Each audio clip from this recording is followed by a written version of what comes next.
સુરત જિલ્લા એલસીબીએ કામરેજ તાલુકાના પરબ ગામે ઓમ ઇન્ડસ્ટ્રીયલ એસ્ટેટમાં દરોડો પાડી ગેસની કાળાબજારીનો ભાંડો ફોડ્યો હતો.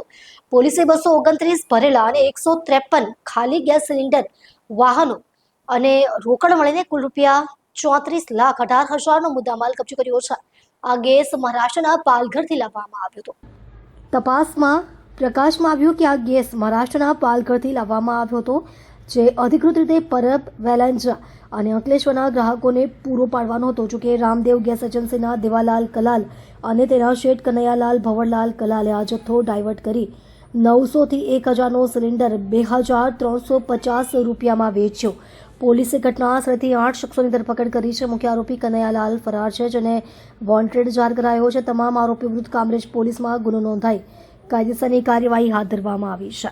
સુરત ગ્રામ્ય જિલ્લામાં રાંધણ ગેસના બાટલાઓનો ગેરકાયદેસર રીતે કાળાબજારી કરતા સંગ્રહખોરો અને વેચાણ કરતા ઈસમોને પકડવા માટે સુરત ગ્રામ્ય એલસીબીની ટીમ પેટ્રોલિંગમાં હતી.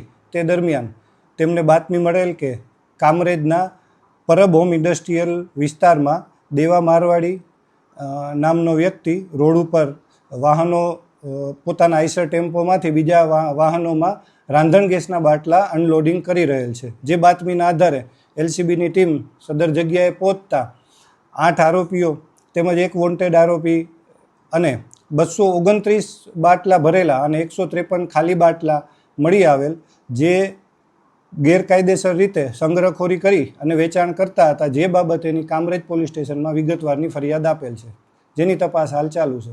સાહેબ, આ બાટલા ક્યાંથી લાવવામાં આવ્યા હતા અને ક્યાં સપ્લાય કરવાના હતા?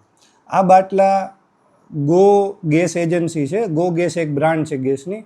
તે મહારાષ્ટ્રમાં નાગપુર પાસેથી આવતા હતા અને અલગ અલગ માણસોને ગેરકાયદેસર રીતે આપવાની પ્રવૃત્તિ ચાલુ હતી. આજે ધરપકડ જે કરાઈ છે, એ સમયે એ લોકો ક્યાં સપ્લાય